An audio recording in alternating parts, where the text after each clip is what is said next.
Hey, what's up everybody? So I'm at the shop right now, but I'm about to head to a customer's house who has a beautiful tank that has tons and tons of coral. I'm gonna take you guys with me along for the ride. But first I wanted to show you a couple of the fish that we just got in the past couple of days. We have some cool stuff, and there's one fish in particular I wanted to share with you guys because you don't see it much in the hobby, and I think it's unique and cool, and let's just take a look. So that guy right there, that is a clingfish. Almost like a little, kind of reminds me of like a little stingray. Or I guess in a way a pleco. And we also have one over here. We have a bunch of them in the shop. I think we got like 10 of them or something like that. But there's a little suction cup that they have on their body.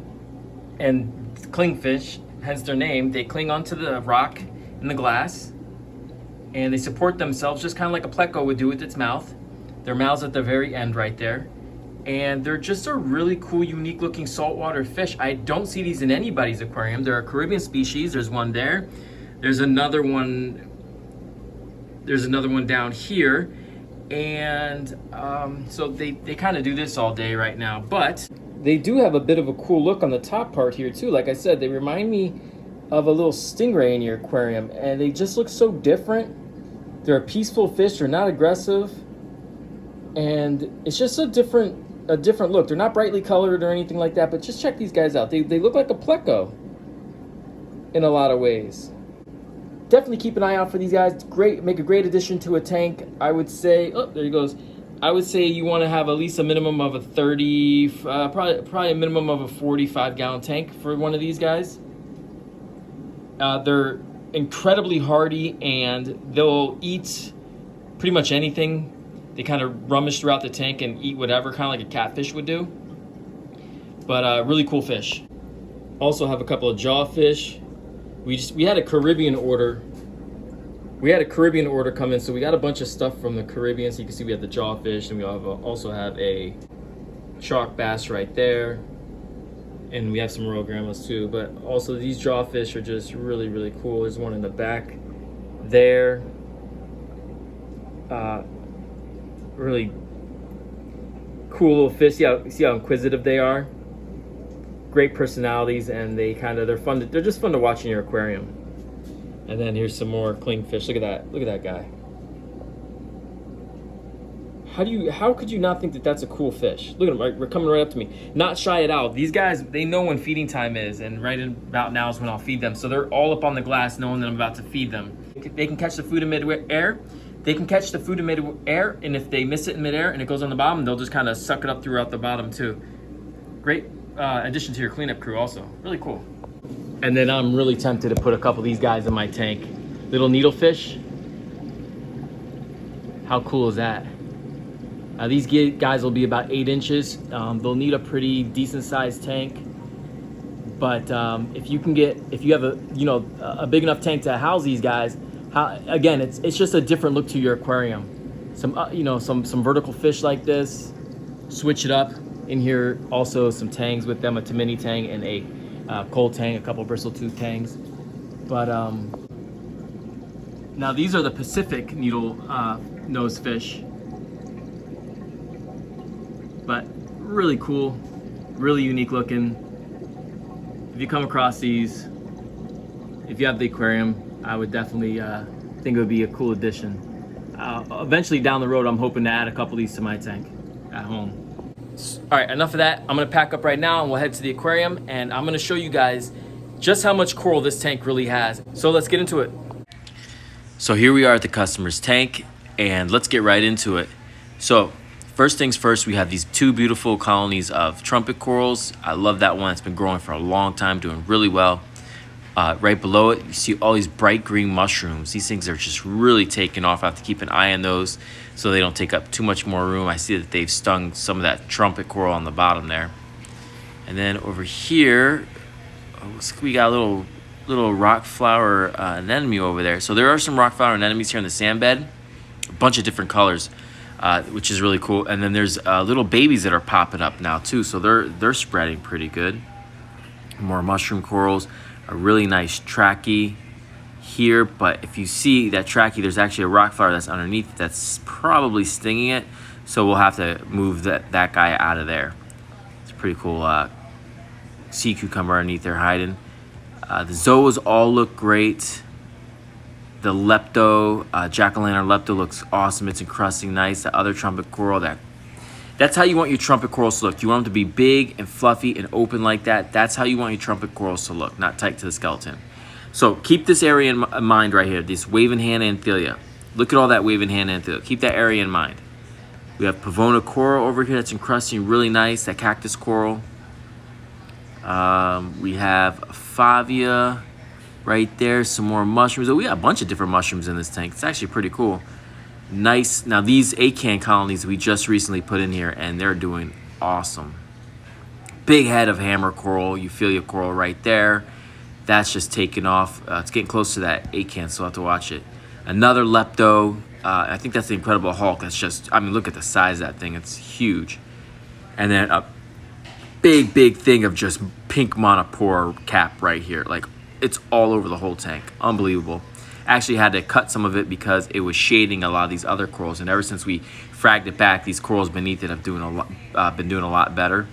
And straight up, have you guys ever seen a Duncan coral as big as this right here? I've never seen in any tank, or online or in person, a tank that had more Duncan coral or a larger colony of Duncan coral than this right here. Like, look at all these heads of Duncans right here. It's ridiculous. Paleothoas, Cynorina, Acanthelia, like the variety of coral that's in this tank. This tank is a true mixed reef. You have so many different types of corals. I mean, it's insane. From SPS to LPS right there. You see there's a beautiful Favia right there. Acan, again, small colony of Acan, to SPS, so you can see that Poslopora there. Like, there's every type of coral in this tank, and not just every type of LPS, SPS, and softie, but just in general, there's so many different types of coral. You see that big leather coral right there?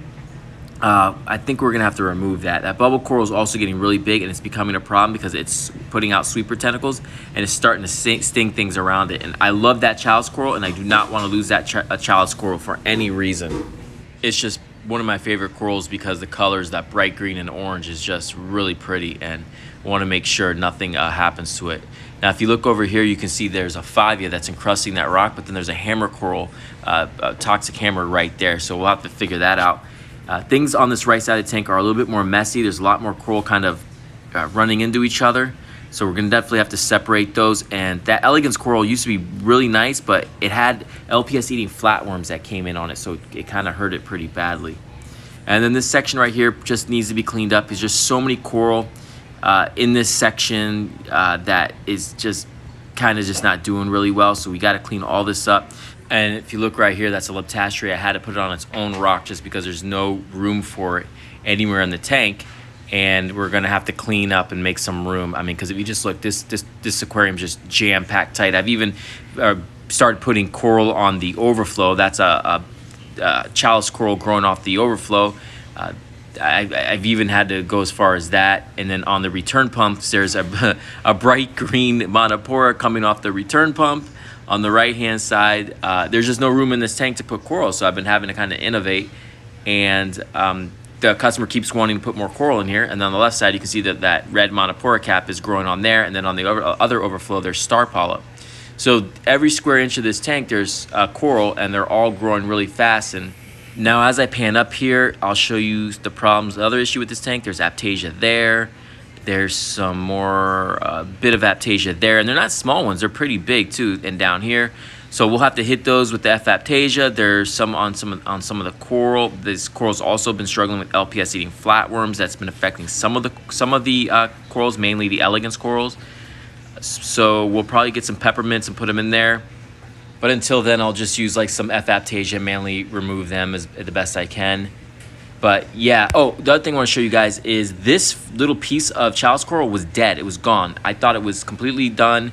I gave up on it, and then now it's come back fully. So that's just a reminder, don't give up on your frags. If they look like they're bleached or dead, a lot of times they can come back, so maybe don't give up on them.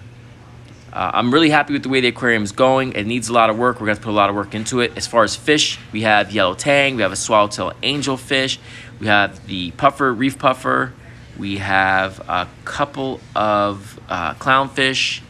I love that little domino black clownfish over there by the overflow.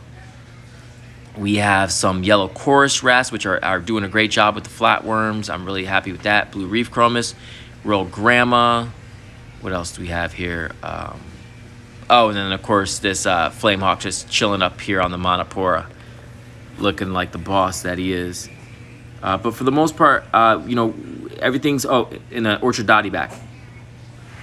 So still room for more fish. You have any suggestions for fish in this tank, let me know down in the comments. But we got a lot of work to do in this tank still. All right, so I'm back at the shop now, and when I was there, I was speaking to the customer, and he wants to add more corals. The problem with that is, like I said, there's not a lot of real estate left.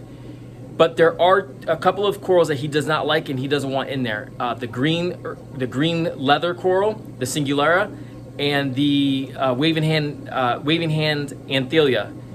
So we're gonna go ahead in there. We're gonna go ahead and remove both of those, and that should give us a ton of real estate to put in different corals.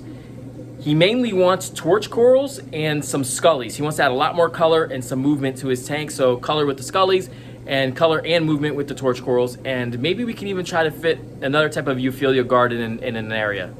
Let me know what you guys think. I'm gonna do a video when I remove the coral and when we have that real estate open. Comment down below, maybe the SPS corals are doing really well in this tank. Maybe we put some more SPS in there.